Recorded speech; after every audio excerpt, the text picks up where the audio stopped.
ஏன்னா காலையில் நான் பேசும்போது நான் பேசுறதே ஒரு 2 செகண்டுக்கு அப்புறம் தான் எனக்கே கேட்டுச்சு. Hello hello hello hello hello கேக்குதா? இல்ல இல்ல, காலையில நான் பேசும்போது நான் பேசுறதே எனக்கே ஒரு 2 செகண்ட் கழிச்சு தான் கேட்டுட்டு இருந்தது. அதனால கொஞ்சம் கன்ஃபியூஸ் ஆயிட்டேன்.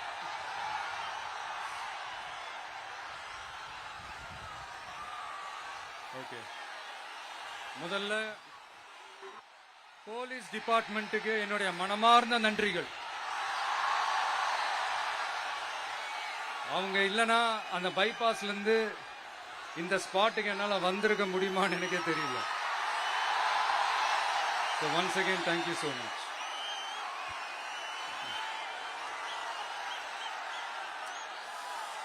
கரூர்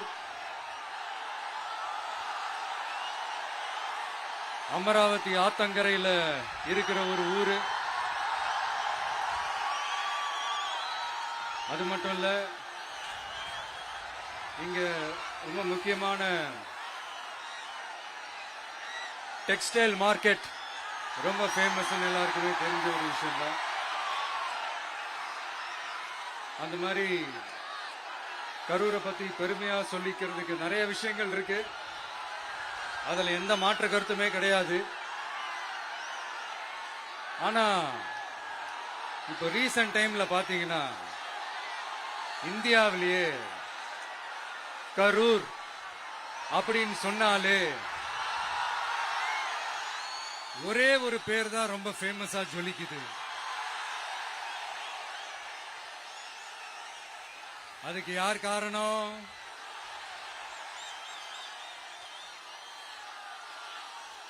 யார் காரணம்னு உங்களுக்கு தான் தெரியுமே. சரி, அதை பத்தி கொஞ்சம் அப்புறமா பேசுவோம். இப்ப நம்ம கரூர் மாவட்டத்தில் இந்த வாக்குறுதிகள்லாம் கொடுத்தாங்கல்ல, அது செய்வோம் இது செய்வோம் எல்லாம் சொன்னாங்கல்ல, அது ஒரு சின்ன லிஸ்ட் தான். அதை ஃபர்ஸ்ட் பார்த்துடலாம்.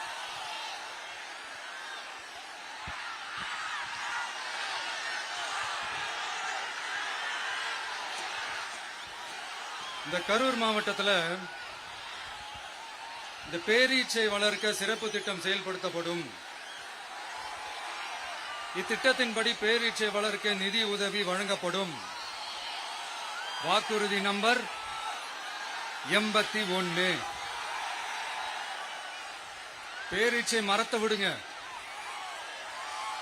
அட்லீஸ்ட் இந்த பேரீச்சை விதையாச்சும் கண்ணில் காட்டினாங்களா? துபாய் குறுக்கு சந்து கதை தான்.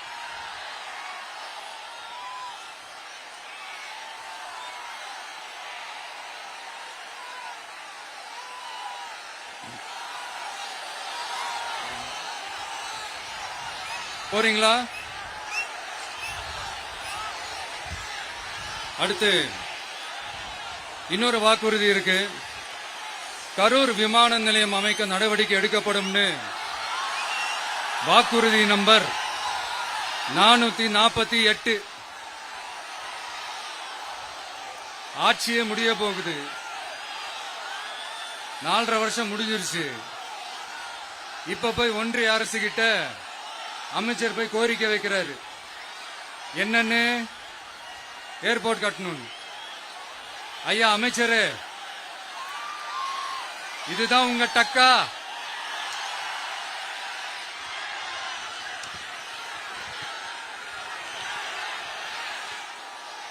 கரூர்ல விமான நிலையம் வந்தா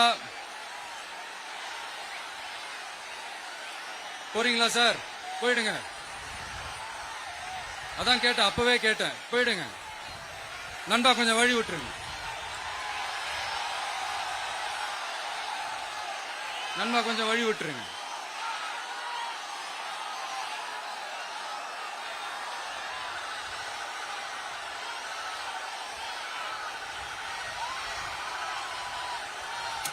கொஞ்சம் கொஞ்சம் வழி விட்டுருங்க. போயிட்டு போயிடுங்க.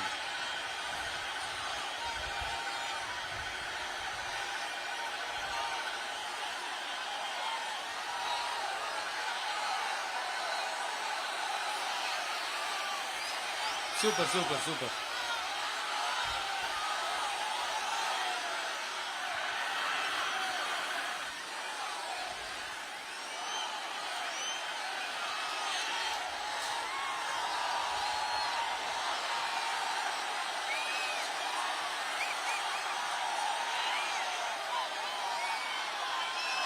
என்னப்பா ஆம்புலன்ஸ்ல நம்ம கொடி இருக்குது?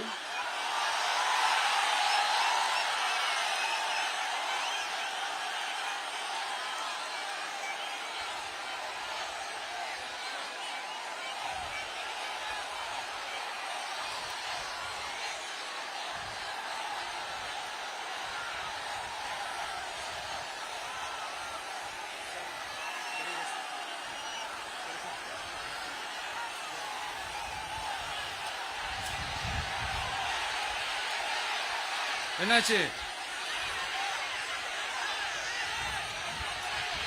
பா தண்ணி கொடுங்க, பா தண்ணி பாட்டில் கொடு, தண்ணி பாட்டில் கொடு.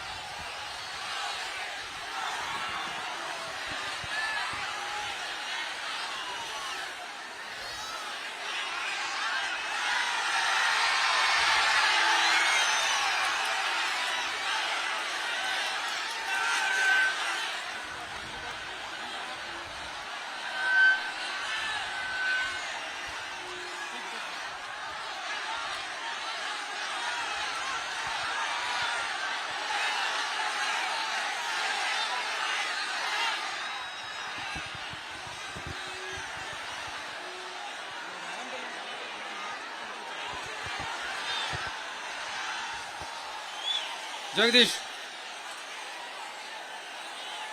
இங்க உடனே ஒரு ஆம்புலன்ஸ் கூப்பிட்டுருப்பா.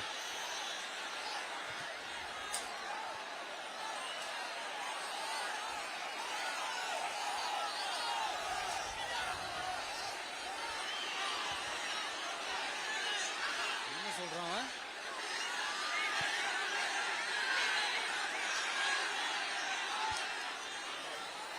क्राउड वॉश हो गया सर, 5 मिनट थोड़ा स्पीच होल्ड करिए। Mic check, mic check, mic check.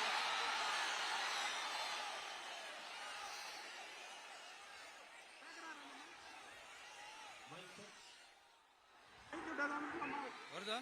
எப்படி போறது?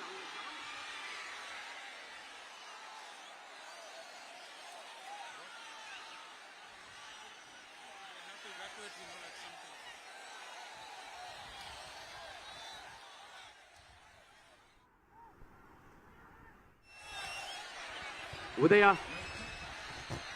தண்ணி பாட்டில், வாட்டர் பாட்டில்.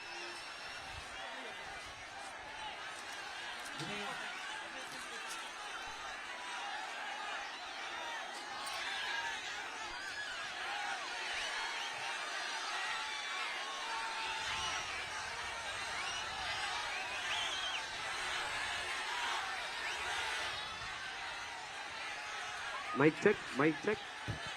கேட்கலப்பா. என்னப்பா? ஆ? Coming coming coming. ஆம்புலன்ஸ் வருது வருது வருது.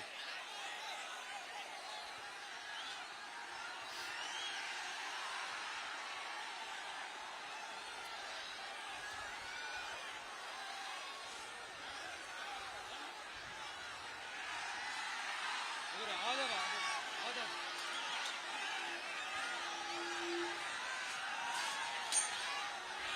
பேசலாமா?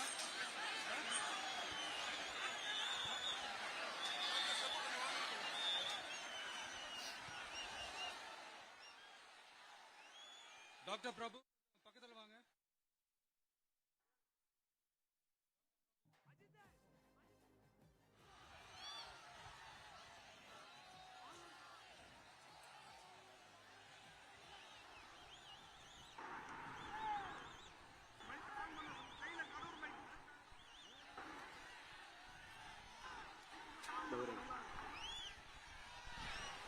माइक ऑन பண்ணுங்க.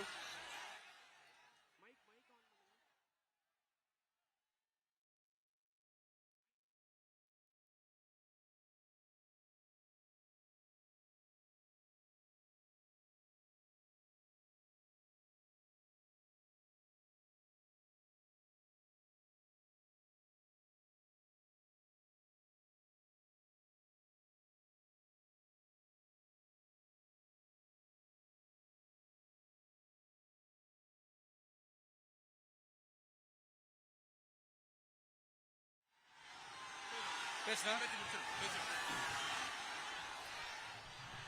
சரி, ஓகே, கண்டினியூ பண்ணவா பேசுறது? நான் வந்து அந்த ஏர்போர்ட் கட்டுறதை பத்தி சொன்னேன் இல்லைங்களா? அது வந்து இங்க கட்டின அந்த ஜவுளி தொழில்லாம் ரொம்ப நல்லா டெவலப் ஆகுன்றது உண்மையான விஷயம்தான்.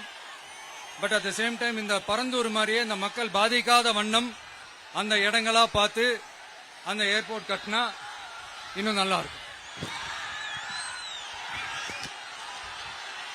அப்புறம் நம்ம கரூர் பிரச்சனைக்கு வருவோம். இந்த மணல் கொள்ளை தாங்க கரூரோட தீராத தலைவலி. மணல் கொள்ளை கரூரை வறண்ட மாவட்டமாக்கிட்டது மட்டும் இல்லாம சட்டவிரோத கல் குவாரிகள் கரூரின் கனிம வளத்தை அழிச்சுக்கிட்டு இருக்கு. இதுக்கு காரணம் யாரு? சிஎம் சார் 11 மணிக்கு பதவி ஏத்துக்கிட்டா 11:05 மணல் கொள்ளை அடிக்கலாம்னு ஓபனா சொன்னவங்க தானே உங்க ஆளுங்க. 2026 மணல் கொள்ளை அடிக்கிறவங்க கிட்ட இருந்து அதுல வர்ற பணத்தை வச்சு தமிழ்நாட்டு மக்களை விலைக்கு வாங்கிடலாம்னு கனவு காண்றவங்க கிட்ட இருந்து நம்ம காவிரி தாய்க்கும் கரூருக்கும் விடுதலை வேண்டுமா வேண்டாமா? கிடைக்கும், கவலைப்படாதீங்க. தமிழ்நாட்டின் 3வது பெரிய ஏரி இங்க இருக்கிற பஞ்சப்பட்டி ஏரி. அதோட பரப்பு 1000 ஏக்கருக்கு மேல. அந்த ஏரி நல்லா இருந்தா விவசாயம் செழிப்பா இருக்கும். விவசாயம் செழிப்பா இருந்தா மொத்தமா பல லட்சம் குடும்பம் சந்தோஷமா இருக்கும். ஆனா பல வருஷமா அதை சீரமைக்காம அதுக்கு தண்ணி வர்ற வழிகளை சரி செய்யாம போட்டு வச்சிருக்கிறாங்க இந்த ஆட்சி செய்யறவங்க. நம்ம ஆட்சி, அதாவது உங்க ஆட்சி வரும் அன்னைக்கு இந்த பஞ்சப்பட்டி ஏரிக்கு உயிர் வரும். உங்க முகத்தில் நிம்மதி, சந்தோஷம் எல்லாம் திரும்ப வரும். ஜவுளி தொழில் கரூர் நகரை வளர்த்தெடுக்குது. இருந்தாலும் மக்கள் பாதிக்காத வண்ணம் ஜவுளி தொழிற்சாலைகள் இருந்து வெளியேறிய கழிவுகளை சுத்திகரிக்க அறிவியல் பூர்வமான நடவடிக்கைகள் எந்த அரசும் எடுக்கவே இல்லை என்ற கவலை மக்கள் கிட்ட இருக்கு. இதை தீர்க்கக்கூடிய பிரச்சனைகள் எல்லாம் அலசி ஆராய்ந்து உண்மையாகவே நாம அவற்றை முன்னெடுப்போம். இப்ப நான் ஒரு விஷயத்தை பத்தி முன்னாடியே பேசலாம்னு சொன்னேன்ல, இப்ப அந்த விஷயத்துக்கு வருவோம். இப்போ கரூர்ல வழி விட்டுருங்க அகைன். அப்ப நம்ம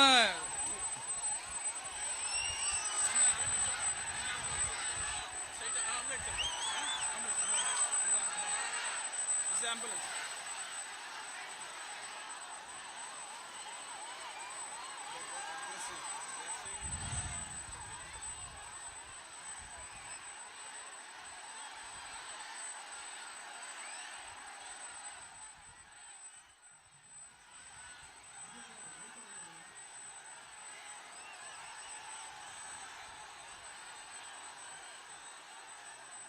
கொஞ்சம் வழி விட்டுருங்க நண்பா, ப்ளீஸ் ப்ளீஸ் ப்ளீஸ், கொஞ்சம் வழி விட்டுருங்க.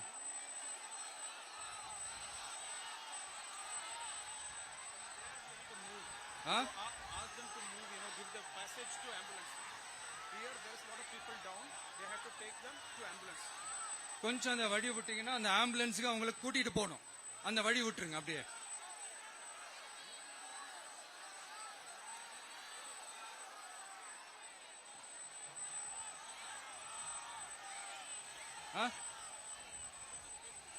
ஓகே.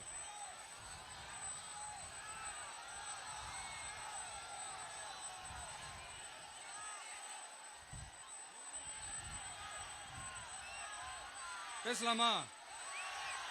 கண்டினியூ பண்ணலாமா?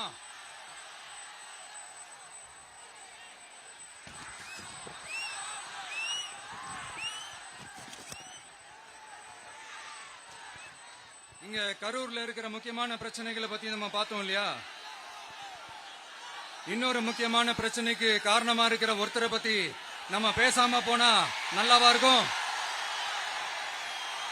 கரூர் வரைக்கும் வந்துட்டு அவரை பத்தி பேசாம போனா நல்லா இருக்குமா? நல்லா இருக்காதுல.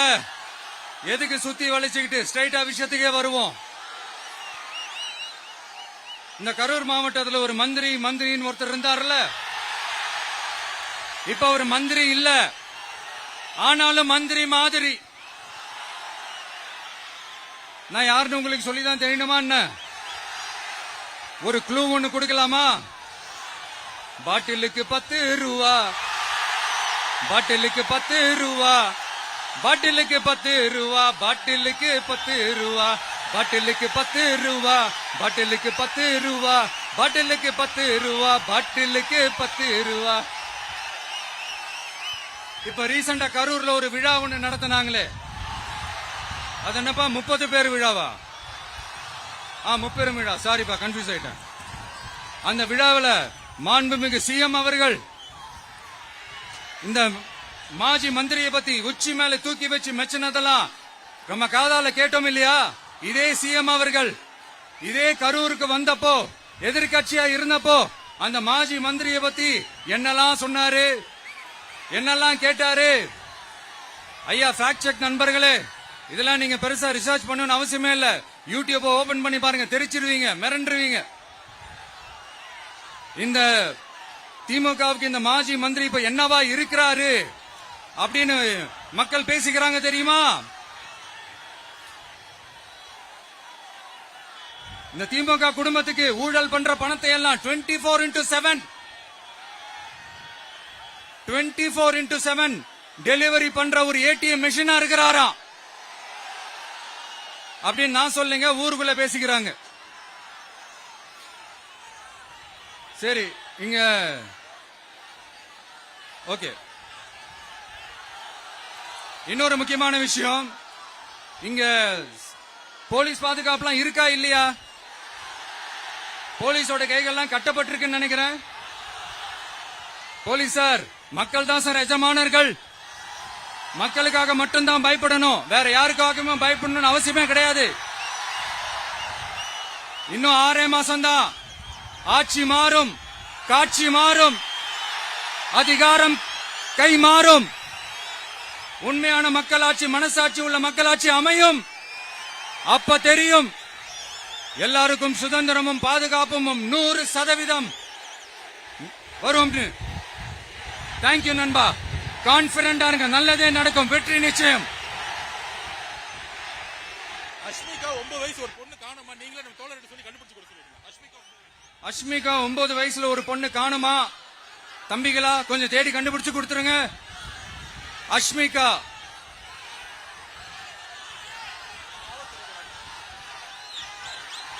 Police sir, please sir, please help sir, please. Thank you நண்பா, thank you. See you all, thank you. கான்பிடண்டா இருங்க, நல்லதே நடக்கும், வெற்றி நிச்சயம். மீண்டும் சந்திக்கும் வரை நன்றி, வணக்கம்.